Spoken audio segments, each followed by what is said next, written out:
अजीज़ दोस्तों, अस्सलाम वालेकुम, नमस्ते, सत श्री अकाल, जय जिनेंद्रा, गुड आफ्टरनून। अजीज़ दोस्तों, मेरे पास इस वक्त इस प्रोग्राम के लिए 3-4 टॉपिक्स हैं, जिसमें मेन तो बलूचिस्तान और KPK में जो मज़ीद हमले हुए हैं उस पे है, फिर पाकिस्तान की पॉलिटिक्स के ऊपर हैं, जिसमें इमरान खान और बिलावल भुट्टो के हवाले से कुछ बातें करनी हैं, और इसके अलावा मेरे पास जो भारत से दोस्ती की और हिना रब्बानी खर और शहबाज शरीफ के कुछ लेटेस्ट स्टेटमेंट्स के ऊपर मैं आपके सामने कुछ बातें रखूंगा। अजीज़ दोस्तों, सबसे पहले आते हैं ये जो भारत पाकिस्तान में पाकिस्तान की फोर्सेस के ऊपर जो हमले हुए हैं। जो सबसे बड़ा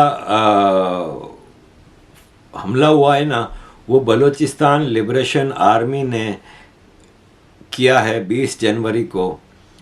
शाल से पंजाब और पेशावर जाने वाली जाफर एक्सप्रेस ट्रेन को बोलान के इलाके में पनीर स्टेशन के करीब रिमोट कंट्रोल बम से अटैक किया गया, जिससे 8 बोगियां उतर गईं।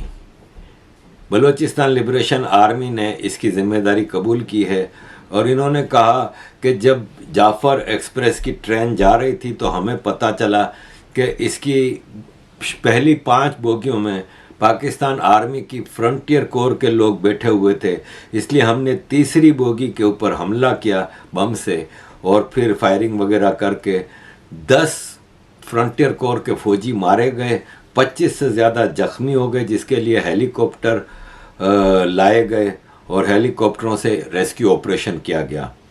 उन्होंने कहा कि बलूचिस्तान की आज़ादी तक ये अटैक जारी रहेंगे।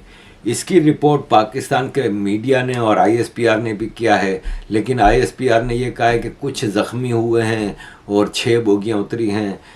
आप खुद सोचें कि एक तेज़ी से जाती हुई ट्रेन में बम फटता है और 8 बोगियां गिर जाती हैं, तो तेज़ी से चलती हुई ट्रेन की बोगियां गिरेंगी, उसमें रिलैक्स बैठे हुए फौजी, आप बताएं कि वो ज़ख्मी होंगे।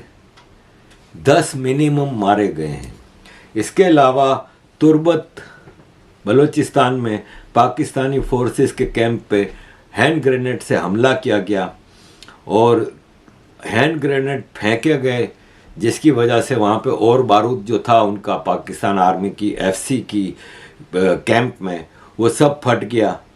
कई हलाक हुए हैं, कई ज़ख्मी हुए हैं। फौरन फोर्सेस ने उसको कॉर्डन ऑफ कर लिया, नाकाबंदी कर ली, और अब कर्मचारी तो सारे भाग गए पहाड़ों में, तो आम बलोच लोगों की ज़िंदगी हराम कर दी है।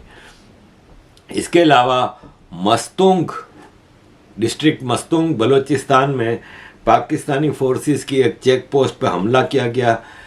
मेजर चौक पे वाक़ FC की इस चेक पोस्ट पे हैंड ग्रेनेड से हमला किया गया और काफ़ी लोगों के मरने की खबर आई है। वहाँ पे फौरन फोर्सेस ने नाकाबंदी करके मस्तूंग शहर और चारों तरफ आम शहरियों के घरों में ऑपरेशन शुरू कर दिया और सिविलियन अनआर्म्ड पीसफुल बलोच शहरियों को उठा के ले गए, कईयों को।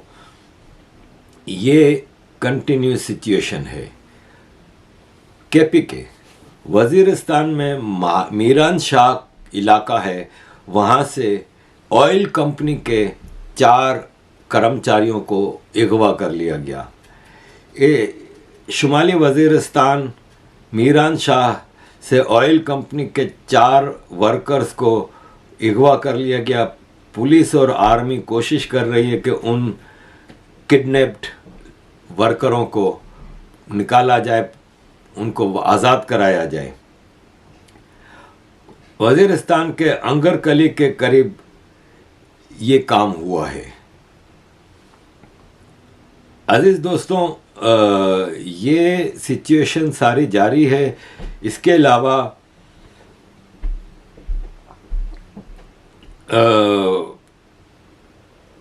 डिस्ट्रिक्ट पुलिस ऑफिसर 4 सद्दा KPK सुहेल खालिद ने प्रेस कॉन्फ्रेंस में बताया है कि 4 सद्दा की इलाके में एक चेक पोस्ट पे गन अटैक हुआ है, जिससे एक पुलिस वाला मरा है और 2 जख्मी हुए हैं। और मोटरसाइकिल पे टेररिस्ट आए थे और उन्होंने फायर ओपन कर दिया और वहाँ पे 3 पुलिस वाले बैठे थे डेरी जरदाद के इलाके में 5 बजे के करीब। और एक पुलिस वाला मरा है, 2 जख्मी हुए हैं। ये सब कहा जा रहा है, लेकिन यह है कि कैजुअल्टीज इससे ज़्यादा हैं। ये इस वक्त जंग का हाल है बलूचिस्तान और केपीके में। एक लेटेस्ट खबर ये भी आई है कि बलूचिस्तान में तंब के इलाके में सिक्योरिटी फोर्सेस की चौकी पे आर्म्ड मिलिटेंट्स ने हमला कर दिया। कैच के इलाके तंब वाजान दोराही में नामालूम मिलिटेंट्स ने पाकिस्तान फोर्सेस की चौकी पे रात गए रॉकेट लॉन्चर्स और छोटे बड़े हथियारों से हमला करके फोर्सेस को बहुत सारा जानी और माली नुकसान पहुंचाया और फिर फरार हो गए। ये लेटेस्ट पोजीशन है जंग की। पाकिस्तान आर्मी इस वक्त 4 जगहों से हमला हो रहा है। एक टीटीपी की तरफ से, एक बलोच आज़ादी के मतवालों से, एक ईरान के अंदर से हमले हो रहे हैं, एक अफ़गानिस्तान के हमले से तालिबान हमले कर रही है। ये कंटिन्यूस इस वक्त पाकिस्तान आर्मी की पोजीशन है और कैजुअल्टीज़ इनकी दबा के हो रही हैं। अब आर्मी में जो आम जवान हैं ना, उनमें खौफ है, क्योंकि होता यह है कि आम जवान तो माल इतना नहीं बनाता ना जो ब्रिगेडियर और कैप्टन और बड़े बड़े जनरल बनाते हैं, और वो तो अटैक पे भी नहीं आते क्योंकि वो तो सिक्योरिटी में होते हैं। एक कोई ब्रिगेडियर कहीं निकलेगा भी तो उसके आगे पीछे 4-5 गाड़ियाँ होंगी, बॉम्ब डिस्पोजल एक स्क्वाड होगा जो आगे आगे चेक करता रहेगा। तो मरता तो जवान है, छोटे लेवल के लेफ्टिनेंट हुए, जवान हुए, फौजी हुए, सूबेदार हुए, वो मरते हैं। तो अब इनमें खौफ आ गया है और पाकिस्तान आर्मी के अंदर एक खौफ है। वो बलूचिस्तान और केपीके से अपनी वो भी ट्रांसफ़र भी करवा रहे हैं, कोशिश कर रहे हैं कि वहाँ पे उनकी ड्यूटी ना लगे। और एक इंतहाई, वैसे ही आपको पता है ये बुज़दिल फ़ौज है और ये हमेशा सिविलियन से लड़ने में माहिर हैं, तो इसलिए काफ़ी खौफज़दा माहौल में ये लोग काम कर रहे हैं। क्योंकि ख़बर ये भी आई है कि ईरान में मौजूद मिलिटेंट ग्रुप्स बलूचिस्तान के आज़ादी के कर्मचारियों के साथ मिल गए हैं। इसके अलावा टीटीपी और बलूचिस्तान में एक खामोश मुआहदा हो गया है, एग्रीमेंट हुआ है, जिससे इन लोगों ने एक दूसरे से, ये नहीं है कि मिल के अटैक करना है, लेकिन इन्फॉर्मेशन की शेयरिंग हो रही है कि हाँ भाई फ़लाँ कन्वॉय आ रहा है, फ़लाँ जा रहा है, मिल के एक तरह से ऑपरेशंस किए जा रहे हैं। और दोनों को पता है कि हमारा कॉमन एनिमी पंजाबी है, तो पंजाबी आर्मी को टारगेट किया जा रहा है। इसके अलावा पूरी सपोर्ट हासिल है अफ़गानिस्तान में मौजूद तालिबान सरकार की, कि तालिबान सरकार, लोगों को ये लगता था कि इनके ऊपर तो पाबंदियां लगी हैं, ये लोग कैसे सरवाइव करेंगे, ये लोग सरवाइव कर गए हैं, इसलिए कि इनकी ज़रूरियात लिमिटेड हैं। पाकिस्तान के पॉलिटिशियंस और आर्मी और जजेस की तरह इनकी करप्शन और लेविश लाइफ स्टाइल नहीं है।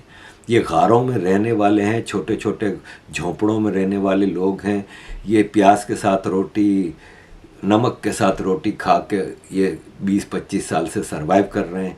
तो इनको पता है कि लिमिटेड ज़रूरियात के साथ अफ़गानिस्तान में ये लोग सरवाइव कर रहे हैं।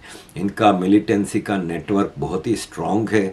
ये हमने देखा है कि इन्होंने अपने इसी मिलिटेंसी नेटवर्क से, पाकिस्तान की मदद से ही सही, इन्होंने अमेरिका को भागने पर मजबूर किया। और अब जबकि पूरा अफ़गानिस्तान इनके हवाले है, फिर इनके बॉर्डर पे चाइना और रशिया हैं, तो क्या होता है कि अफ़गानिस्तान में नेचुरल रिसोर्सेज की बहुत ज़्यादा भरमार है, तो उसकी एक्सप्लॉयटेशन, इलीगली वो चीज़ें बेच रहे हैं और माल इनके पास बहुत आ रहा है। फिर अमेरिकी जब भागे थे तो मिलियंस ऑफ डॉलर छोड़ के गए थे, फिर इनके पास रिसोर्सेज हैं। तो ये अफ़गान तालिबान भी पाकिस्तान में मिलिटेंसी जो हो रही है टीटीपी की और बलोचों की, इनको मदद कर रहे हैं। तो ये सारी फोर्सेस मिल के अब पाकिस्तान आर्मी पे अटैक कर रहे हैं। अजीज़ दोस्तों, आगे बढ़ते हैं।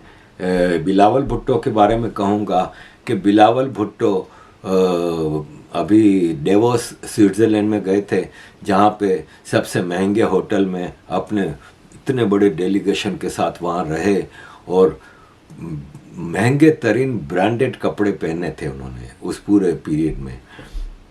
तो वहाँ पे ये वर्ल्ड इकोनॉमिक फोरम का सेशन था, जिसमें बड़े बड़े इंडस्ट्रियलिस्ट आए थे, बड़े बड़े बिजनेसमैन आए थे, मतलब बिलियनर पूरी दुनिया से, बड़े बड़े मुल्कों के मिनिस्टर आए थे।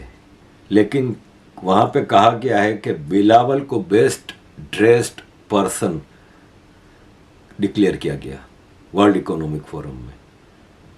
क्या बिलावल को शर्म से डूब नहीं मरना चाहिए कि एक भिखारी मुल्क जिसका प्राइम मिनिस्टर और फॉरेन मिनिस्टर और फाइनेंस मिनिस्टर पूरी दुनिया में भीख मांग रहा है, उसके फॉरेन मिनिस्टर को क्या बेस्ट ड्रेस्ड पर्सन होना चाहिए जो ब्रांडेड कपड़े, ब्रांडेड जूते।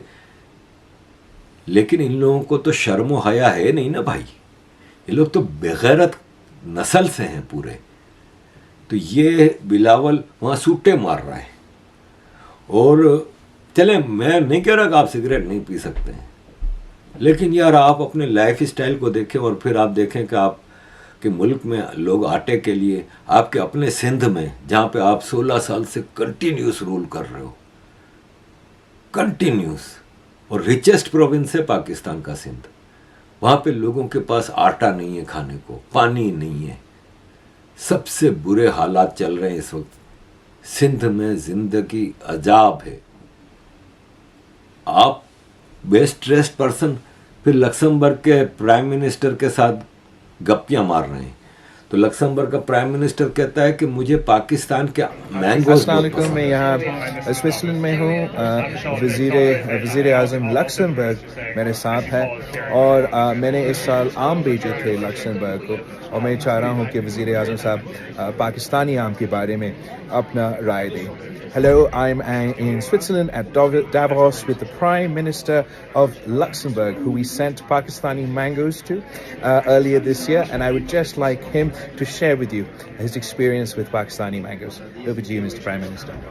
He knows the answer. I love them. I have to tell you that he wanted to nominate me ambassador for mangoes in Luxembourg, but I still have a job for the moment, so I'm still the Prime Minister for several, I hope for some more time, but they are really excellent. So thank you very much. Thank you so much. For the mangoes, and I hope that with this message I will get some next year too. You definitely will. Thank you, Mr. Prime Minister. और उस पे ये फख्र कर रहे हैं। यार शर्म करो यार, तुम लोगों की कोई एक्सपोर्ट ही नहीं बची अब। तुम लोगों के पास सिर्फ एक ही चीज़ है फख्र करने की, वो है टेररिज्म, और वो टेररिज्म ही तुम लोगों की चल रही है, वरना तुम लोगों के पास कुछ भी नहीं है। अजीज़ दोस्तों, इसके अलावा बिलावल भुट्टो है ना, इसकी जो सेकंड है Hina Rabbani Khar, minister of state for foreign affairs, pearl के नेकलेस पहनती है, ब्रांडेड कपड़े, ब्रांडेड जूते। जब मुशर्रफ के ज़माने में ये फॉरेन मिनिस्टर थी, तो आपको याद ही होगा कि भारत में तो ये मीडिया की डार्लिंग बनी हुई थी। भारत का मीडिया भी तो एक अजाब है ना, लेकिन उसकी ज़बान खोलते ही आपको अंदाज़ा होगा कि ये नागिन है, ये जहरीली नागिन है। अभी बैठी थी वर्ल्ड इकोनॉमिक फोरम में अपने 5 स्टार होटल से, मेकअप आर्टिस्ट से पूरा मेकअप करवा के, ब्रांडेड ज्वेलरी, ब्रांडेड कपड़े पहन के जब आई, भिखारी मुल्क पाकिस्तान के रिप्रेजेंटेशन के लिए स्टेज पे बैठी, तो कहती है कि इससे सवाल होता है कि पाकिस्तान में माइनॉरिटीज़ पे इतना जुल्म क्यों हो रहा है। तो कहती है चेंज द क्वेश्चन, सवाल को तब्दील करो, ये बताओ कि भारत में राना अय्यूब के घर को तोड़ दिया गया। अब बताए कोई यार कि तुम इतने बड़े फोरम पे बैठ के पाकिस्तान की फॉरेन मिनिस्टर धड़ल्ले से झूठ बोल रही हो।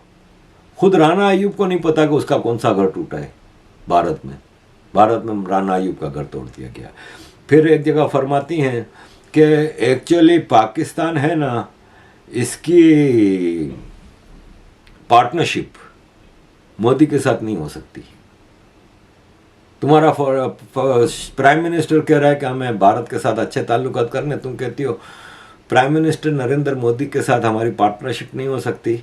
हमारी पार्टनरशिप मनमोहन सिंह के साथ चल सकती थी, तो वो तो हमें भी पता है। तुम्हारे टेररिस्ट मज़े से कश्ती में बैठ के मनमोहन सिंह की सरकार के दौरान जाते थे, 3 दिन तक वहाँ पे आग और खून का नंगा नाच नचाते रहे, 16 मुल्कों के लोगों को मार दिया। तो तुम्हारी पार्टनरशिप मनमोहन सिंह के साथ ही चलेगी ना। मज़े से तुम लोगों को अपना टेररिज्म का खेल खेलने में आसानी रहती थी उस सरकार में, तो तुम्हारी पार्टनरशिप उसी के साथ रहेगी। मोदी के साथ कैसे रहेगी जो तुम्हारे टेररिस्टों को घुसते ही पकड़ लेता है या मार देता है। तुम लोगों का टेररिज्म का बिजनेस सारा ठप कर दिया है मोदी ने, तो तुम लोगों की पार्टनरशिप मोदी के साथ कैसे हो सकती है। भाई साहब, हिना रब्बानी खर तुम्हारा चाचा है ना, वो जुल्फ़िकार अली भुट्टो के ज़माने में मुस्तफ़ा खर गवर्नर पंजाब भी रहा है और चीफ मिनिस्टर पंजाब भी रहा है। और जब ज़ियाउल हक का अटैक हुआ ना, मार्शल लॉ आया, तो भाग गया ये। और इसकी बीवी जो आजकल शहबाज शरीफ की बीवी है, तहमीना खर, तहमीना दुर्रानी थी, खर की बीवी बनी, तलाक हुई। तुम्हारे उसी चाची की किताब पढ़ो मेंढा साईं, उसमें तुम्हारा चाचा गुलाम मुस्तफ़ा खर, उसके बारे में ये लिखती है कि हम होटल में बैठे थे लंदन में या पेरिस में। मैंने बहुत पहले वो किताब पढ़ी है। लंदन या पेरिस की होटल में बैठे थे तो भारत के लोग आए और ब्रीफकेस डॉलरों से भर के दे के गए। तुम लोगों की पार्टनरशिप नहीं चलेगी क्या। इसी गुलाम मुस्तफ़ा खर तुम्हारे चाचा ने ये ऐलान किया था ज़ियाउल हक के ज़माने में कि हम पाकिस्तान वापस भारत के टैंकों पे बैठ के आएंगे। और उसी किताब में वो लिखती है कि गुलाम मुस्तफ़ा खर दुनिया का बदतरीन फ्यूडल लॉर्ड है। किताब का नाम ही मेंढा साईं माय फ्यूडल लॉर्ड। उसमें बताया है कि वो किस तरह औरतों को कैद करता था अपनी प्राइवेट जेलों में, इनके ऊपर कितना बदतरीन टॉर्चर करता था, सेक्सुअल टॉर्चर करता था। हम भूले नहीं है हिना रब्बानी खर के तुम किस खानदान की हो। तुम्हें तो शर्म से डूब मर जाना चाहिए। अजीज दोस्तों, थोड़ी बात करेंगे हमारे अजीम नेता इमरान खान की। इमरान खान ने कहा है कि जनरल बाजवा जिम्मेदार है पाकिस्तान के इस सारे क्राइसिस का। जनरल बाजवा ने पाकिस्तान में क्राइसिस पैदा किए।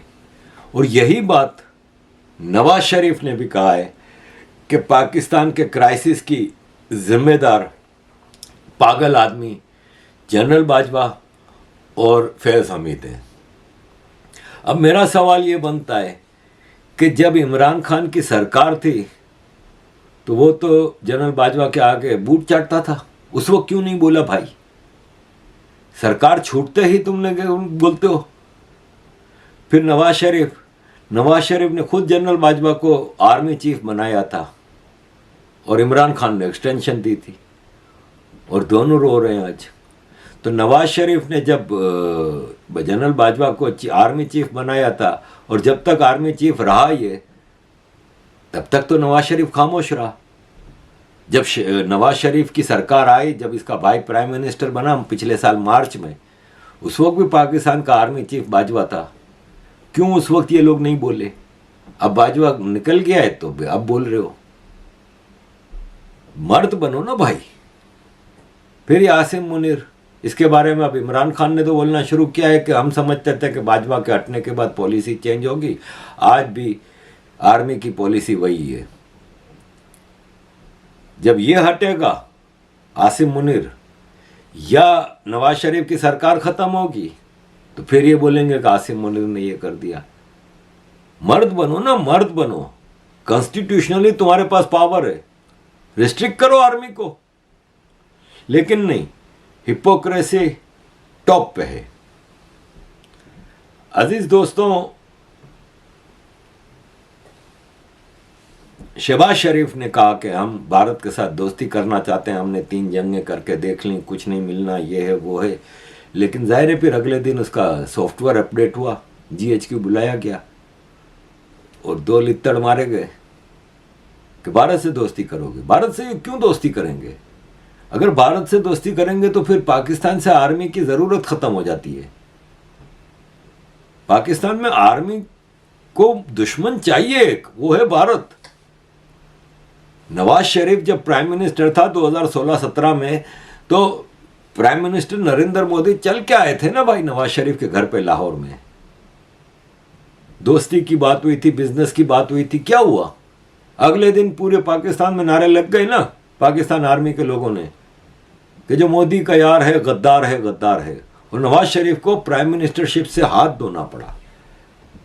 इमरान खान ने कहा है अभी परसों तरसों कि नवाज शरीफ को बाजवा ने हटवाया क्योंकि उसने मोदी से दोस्ती की।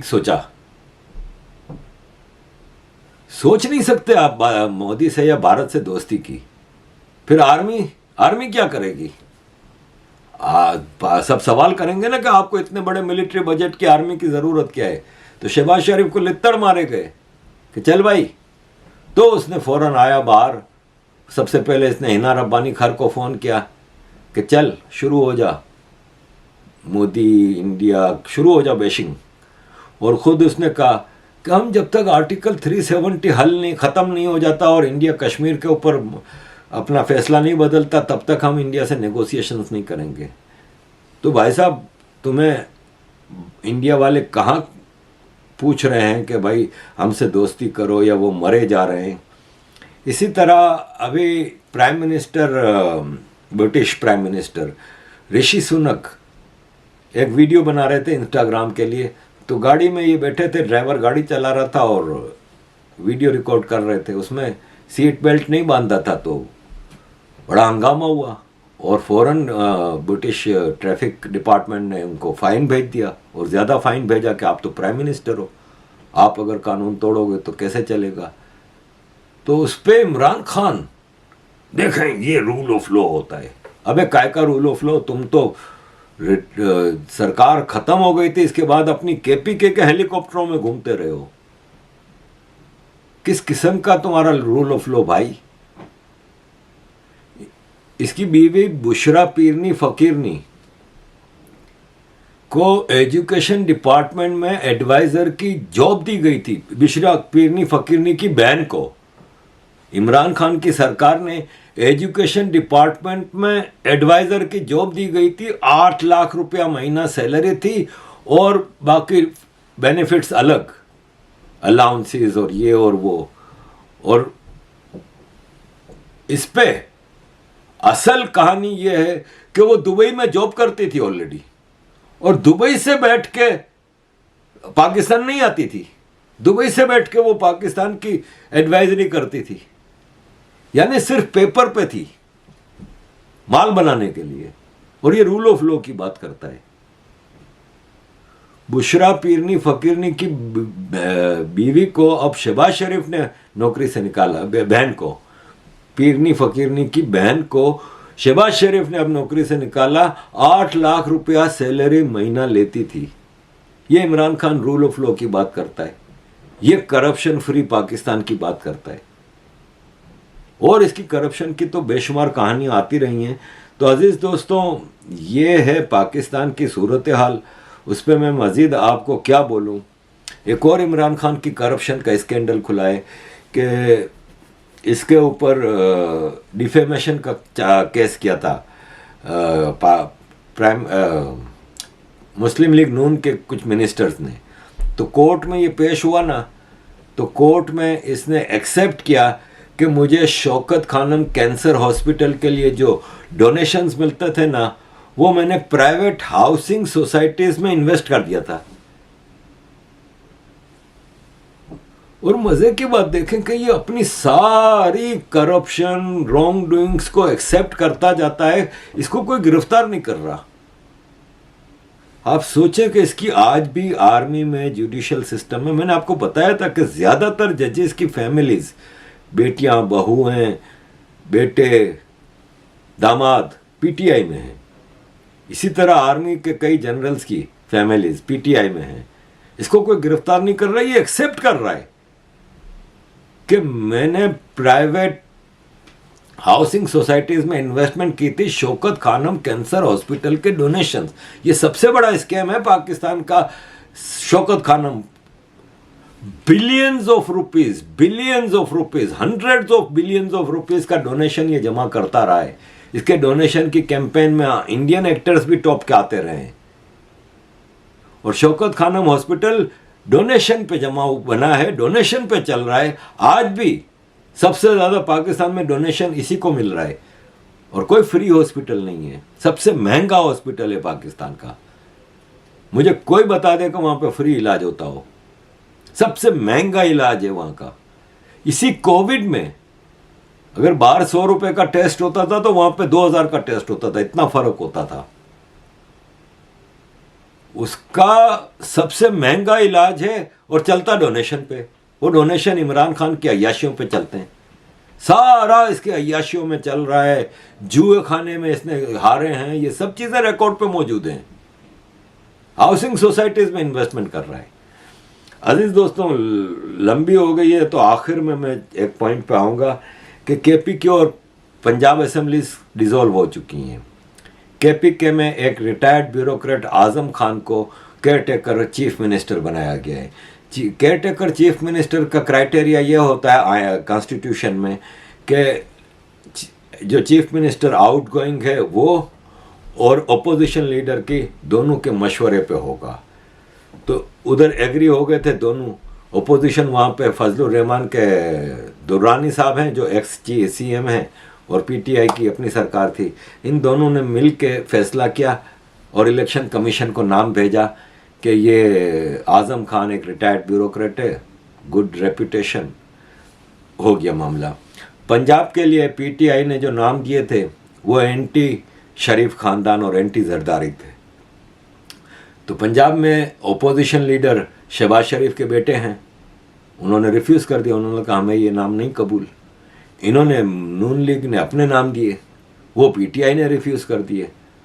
अब कॉन्स्टिट्यूशन ये कहता है कि जब दोनों एग्री नहीं होते तो इलेक्शन कमीशन अपने तौर पे किसी को केयरटेकर चीफ मिनिस्टर घोषित कर दे।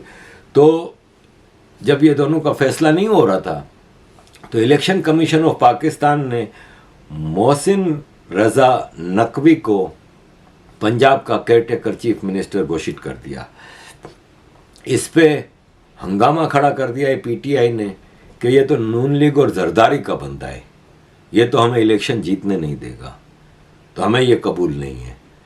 ये मोहसिन रजा नकवी पाकिस्तान के टीवी चैनल 24 का मालिक है और इसकी रेपुटेशन तो एक करप्ट आदमी की है। इसने प्ली बार्गिन भी की थी, जिसके आजकल प्ली बार्गिन के इसके जो एग्रीमेंट हैं वो उसके स्क्रीनशॉट बहुत चल रहे हैं, वायरल हैं। जिस प्ली बार्गिन ये होती है कि एक आदमी पकड़ा गया कि आपने 1000 करोड़ की करप्शन की है, अब पकड़ा गया। अब जो नैब है, नेशनल अकाउंटेबिलिटी ब्यूरो, जो मुशर्रफ ने बनाया था और बाद की सरकारों ने कंट्रोल किया उसको, ओपोजिशन को मलाइन करने के लिए, तो नैब फिर उनको ऑफर करती है कि आप ऐसा करें 20% अगर आपने 1000 करोड़ की करप्शन की है ना तो आप 200 करोड़ हमें दे दें तो हम ये केस ख़त्म कर देते हैं। इसको प्ली बार्गिन कहा जाता है। तो इसकी प्ली बार्गिन भी सामने आई है। ये नवाज शरीफ के साथ इसकी तस्वीरें भी सामने आई हैं, जो अभी लंदन में ये नवाज शरीफ के घर पे जाता रहता था। तो है तो ये जरदारी और नवाज शरीफ का आदमी। इलेक्शन कमीशन ने आर्मी की मशवरे पे ही इसको वो किया है ना घोषित। तो पाकिस्तान में 58% नेशनल असेंबली की सीटें पंजाब से होती हैं। तो आप खुद अंदाज़ा लगा लें कि आर्मी अगले इलेक्शन में इमरान खान को लाने का कोई रिस्क नहीं ले सकती। और पंजाब असेंबली के लिए जब पंजाब से जब इलेक्शन होंगे तो उसमें मोहसिन रजा नकवी के होते हुए तो इमरान खान का चांस बिल्कुल ज़ीरो है। तो अजीज़ दोस्तों, this is the situation. Let's see election होते भी हैं कि मार्शल लॉ आता है कि मार्शल लॉ के पूरे चांसेस हैं। अजीज़ दोस्तों, thank you very much for your support. आपकी सपोर्ट से ही हम आगे बढ़ रहे हैं। जितनी आप सपोर्ट करेंगे इतना हम बेहतर चैनल पेश कर सकेंगे। Keep supporting. जय हिंद,